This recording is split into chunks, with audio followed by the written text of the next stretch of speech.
I did something crazy this year. It is the craziest of crazy. It was tough, but I still can't believe I was crazy enough to do it. Madam Toastmasters and fellow crazy achievers, crazy friends, and Dave. Hey, Dave. Okay, Dave's not here? Maybe Dave is a friend we made along the way, then moving on. Ever since I graduated high school, I can't find a job. I kept on searching for jobs on a job site. I kept on making accounts. They still didn't accept me. I only managed to get a few interviews, but they still didn't accept me. And it's really infuriating.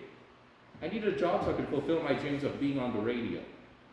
At first, my reasoning was because I get to have my own jingle, and I am a big jingle fan. Nigel, plays your favorite oldies. Yeah. Things have changed. I did say I can find a job. However, I managed to pick up volunteer roles. I volunteered for the Leduc Arts Foundry in the downtown area, and I became a vendor there. I sold pearl bead keychains and magnets. I, of course, joined Toastmasters, and I managed to make it as far to third place in the area contest. And in doing all these things, I noticed that what I did, I made people smile and or be inspired or touched. Sorry, it's a mess. There was a grandma who bought a couple of my pearl bead items, although she doesn't know the characters. She just loved the colors and she saw something familiar in it.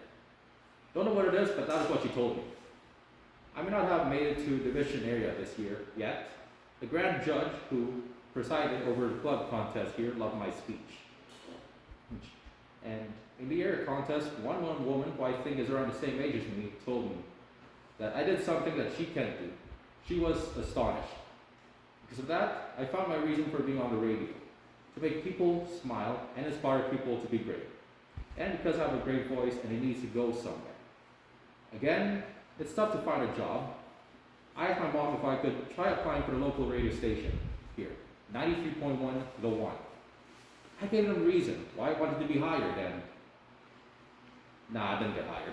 The reason they can't hire someone who doesn't have a degree from radio school. In other words, Nate. And other schools, but Nate is nearer. The training is too hard, so they'd rather accept anyone who's been in radio school. Hey, you have to understand them. They need the right people to be on their bus. In other words, they need people who are like-minded in knowledge and in goal to steer the company to the right direction and destination. And hey, at least it gave me a reason to go to Nate. Just before 2022, when I first thought of going back to creating content on YouTube after years of inactivity, I thought of creating a podcast where I get to just talk to people about why they are what they are and how they get to where they are. And because I wonder why, and again, I want to be on the radio. A few years later, in the middle of my Toastmasters journey, I found an elective in my pathway that gave me an opportunity to do a podcast. So I did. That was my chance to do what I originally wanted to do. I could just speak all the time on my podcast, but I felt I needed more. I took the risk of doing my earlier idea, and I put that on the new channel I created, Periwinkle 2, which I can use to help me build my reel for my voice. And my mom was supportive of that decision. Okay, what can I name? First, what is the podcast all about? A place where I get to hang out with the people I want to hang out with and talk about their lives. The journeys on how they get to where they are and what they know about what they do. The hangout, although that's taken. Okay, if it's taken, what else can I name it that fits the purpose of the podcast? There's so many names, I settle for the Meetup spot. Not that simple, but this should be good. What should be in it? Let's talk about growing up, values, purpose, passions, and strengths, and I'd like to ask my guests why they do what they do. And of course, talk about experiences and ask why their industry is important. So who should be the first guest? Originally, it was going to be Shane Michaels from 93.1 The One, but my mom encouraged me to take it further. An active DJs in the Edmonton area. So I reached out to Pepper and Dylan, Garner Andrews, and Sean Burke. Call up Shane, okay, long story, but I was nervous and honestly was too lazy to do it again, so I'll call him again someday. Pepper and Dylan next, and a nice woman picked it up. Her name was Kate. I guess. Kate, or yeah, Kate. She was friendly, although the only way for me to reach them is to call them on the air because they don't check their emails. Okay, Gardner Andrews and a nice man picked it up, but I didn't ask his name. Although he gave me Gardner's email address. I emailed him, but he didn't respond. Lastly, Sean Burke. Reception answered, but around that time, Sean was on another call. So I reached out to him again in a few weeks to Brooklyn, the on-air music director. She wanted to know what's in it for her, and I told her everything she needed to know about my podcast. And I told her Sean was going to be the first guest. And she reached out to Sean, and Sean said yes. I can't believe this is happening. It's really happening. Of course, we did some pre-calls, and I couldn't believe I was talking to him about schedules. My mom told me to send him the questions I crafted and give him options to add or remove questions. So far, so good. He is the only one who has done that, and I don't mind. And at the same time, I started a Zoom account so I have something to use for video calls for this podcast. We scheduled it at 2 p.m. June 20th. And the first time I opened a Zoom call, I saw his face and I thought to myself, I seriously can't believe I'm doing this. I must be crazy. We had an awesome conversation until the Zoom account I've got was free, and it gave me a 10-minute warning. And I was nervous. There were more questions, but I had to speed it up.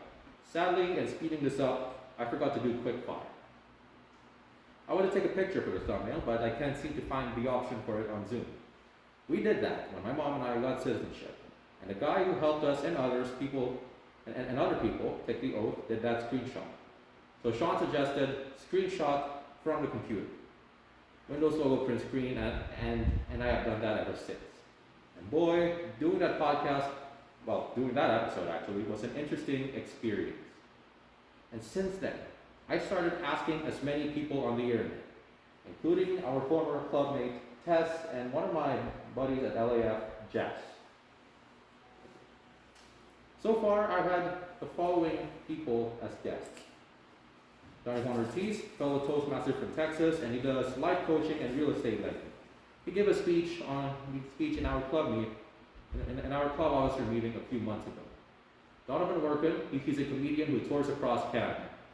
Carissa Giraldi, another former clubmate who moved to Calgary to get their primary care network job. And recently, Bree Crabtree, children's entertainer and circus performer from East Oakland in California. And soon I'm going to interview Chris Sheets, who was a former DJ at Kissin for 35 years and who was with Sean for a bit. Michael Dugan, fellow Toastmaster, who was in the Podmasters meeting I went to last Sunday, September 14th.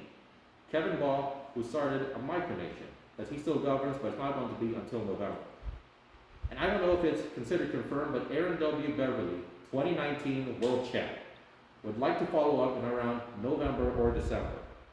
Of all these guests, I'd like to focus on Donovan and Bree soon, but let's talk more on the guest items. Now, who said no? 4 replied to say no, and don't worry, I accepted. But I'm going to ask them again someday. Of all the 4, 2 gave me the best responses to their no, and I'll talk about them later. But first of all, Sam Damron, fellow speaker, and Sarah Teeple, another circus performer, said no. Okay, now here are these 2 people that gave me the best responses to their no. First, it was Ramona J. Smith, 2018 World Champ.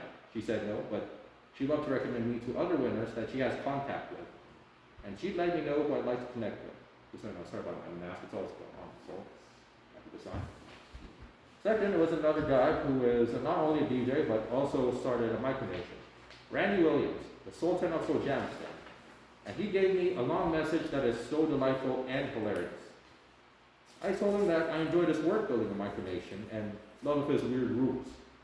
Few of them in question, no to procs, eat string cheese properly, don't even hold.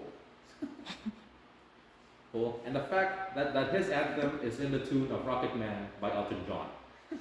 Yeah, pretty much. In his long message, he included the following.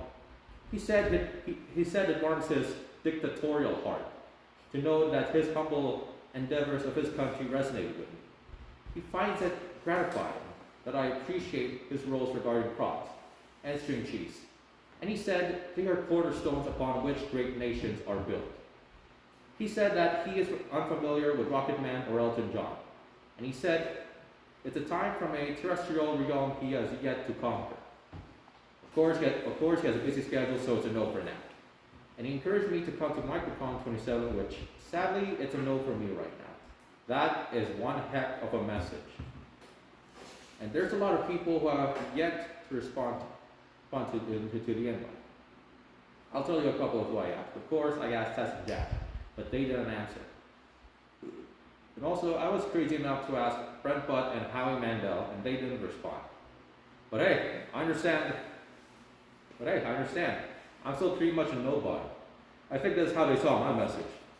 Yes, let me check my Gmail on my TPT laptop. Who's this? Who's this? Right of the layout wanting to interview me. Who is he?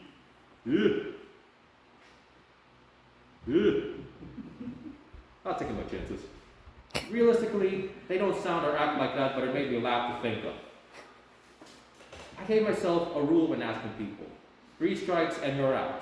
Not like out, but I'm not going to ask you again after 3 times because I don't want to be creepy. And it must be someone from the US and Canada. I love to interview people from around the world. But to quote Simple Plan and Natasha Bedingfield's jet lag, thinking about the time zones making me crazy. Before I move on to Donovan and Bree, I'd like to add this. Les Brown, in his You Gotta Be Hungry speech, thanks Tiff, said that he practiced every day to be a DJ. And he eventually went to one of the local radio stations then, WMBM, asking for a job, despite having no experience in broadcasting or journalism. He gets turned down, but he comes back on the station every day until he finally gets hired. And he uses one of his opportunities to be a DJ that he learned every day. I find that crazy, but that was the 70s. In 2025, I don't know if that's still possible. As much as I want to do that on 93.1 to 1, I'm not risking my choices. I'm doing the Meetup spot. Okay, now let's move on to Donovan and Bree. Now, when I interviewed Donovan, he was in Halifax, and he had to be on site at the Comedy Fest by 10 a.m. So he scheduled an hour at 9 a.m. all local time. 9 a.m. in Halifax is 6 a.m. here in Leduc. Originally, he suggested doing it on a Thursday, but my mom works at home on Tuesdays and Thursdays, and I don't want to disturb her. My mom suggested that she move her work at home schedule on Friday, but I thought, I don't want this weird thing I'm doing to affect her work too much. So instead, it's going to be Friday, but my mom's going to be early, and so am I. I woke up at around 3:30 a.m. so that way I have enough time to prepare. So that way at 5 a.m. my mom prepares for work. And even with that effort, there's still some problems. I did not look into a lot of interviews with him. My mom told me she has seen some interviews with him, and the questions there were similar to the questions I asked Donovan. Also, there was one question which I had to pull up from my Gmail. Giving a podcast dead air for a bit, and dead air is a no-no. Overall, Donovan was an awesome guest to talk to, even if he cussed for a bit, which took me by surprise. I didn't mind, I just left it in. Before we move on to Bree, my reactions. At first, I fell flat on them when I did the interview with Sean and John. My mom told me to expand my vocabulary, so I said, that's interesting, or that's beautiful, when I interviewed Donovan. But it wasn't until around the episode with Carissa where she told me to scratch that, just be natural. Okay, next, Bree. I learned mistakes from the interview with Donovan. This time, I went through as many interviews as possible, and in doing so, I went deep into the rabbit hole of her stories and upbringing. Also, gathering all the information, it seemed all the questions were answered. So I snooped through stuff I want to talk more on. And by expanding on them, I learned a lot from her. Her growing up stories, the fact that she worked in an entomology lab, the fact that she has a clown corner in her studio, her dreams to be on a Disney cruise ship, trained with Roy Melanson, he's from Canada, and he inspired Bree to do juggling because at that time there was no woman who did this. When you search for Roy Melanson's name, please include International Jugglers Association in there. Please thank me later. If you're wondering what that association is, it's basically Toastmasters for jugglers. And they have yearly contests in there too. And weird thing about her, she lives in a place for performing arts. And I didn't believe her. So in the interview, you'll see how I was mind blown to see that being really true. I even asked her if it had running gas and running water and gas, which she has. I never thought during that time of researching that some performing arts studios have kitchens. But I've never been to a lot of performing arts studios, so I don't know if that is even true. She knew I was doing my research. And we talked and talked about what she does. One problem was she had spotty internet. We didn't finish the interview. At first, I thought I was going to schedule her again someday, but that wasn't the case. I was surprised to see that she wanted to continue. She gave me her Zoom link. And so we did. At the end, she asked me about my podcast, and I told her my dream of being on the radio. And doing this podcast would help me have the skills for it. I encouraged her to come to Canada. Told her about the International Street Performing Festival in Edmonton, International Children's Festival in St. Albert, and of course the Art Walk here in Leduc. Only problem, she wanted to show me her teenage clown pictures, and I said, never mind. And my mom thought it was rude. Looking back at it, I just find it crazy that I get to meet all these people. Well, what's surreal? At least I got the scope from them. And at least I get to do these things even if I'm still having problems stuttering. I hope in a year it's better. To recap, it's been tough finding a job, and I wanted to be on the radio. As I continued my search, I joined Toastmasters. And in my pathway, I got to do a podcast. And it's helping me gain the soft skills I needed to be on the radio. If you're wondering, am I going to do all this podcast stuff to help me get a job, any job, even if it's not on the radio? If you want to be on the radio or anything related to it, yes. But if not, that is not the point. Please don't, because that is not the point of this. The point here is to create your own opportunity. And why is that? Again, the job market is tough. If you look at it the other way, you'll realize that this is your time. People can talk crap about YouTube or the internet these days, but sometimes it's a good thing. Because in 2025, we have all the opportunities and resources that we didn't have in like 30 or more years ago. By the way, the 1970s were 50 years ago. So while you're still finding a job, look up Google or YouTube for videos or free online courses that can teach you as much stuff as you need to know about the career you're choosing. If you notice since my interview with Donovan, one of my questions is, right now it's tough for people to get, people these days to find jobs. If they went the same path as you, what are the things they can do right now to practice? Hey, no matter what, it's possible to achieve your dreams and goals in life. Despite the hardships, despite the trouble, and despite what the people are going to say. As long as the dream you have is good and can change the whole world, even if you're just making people smile. Also, you have to know that you have to commit to this and don't give up. I'm not there yet, but I'm getting there.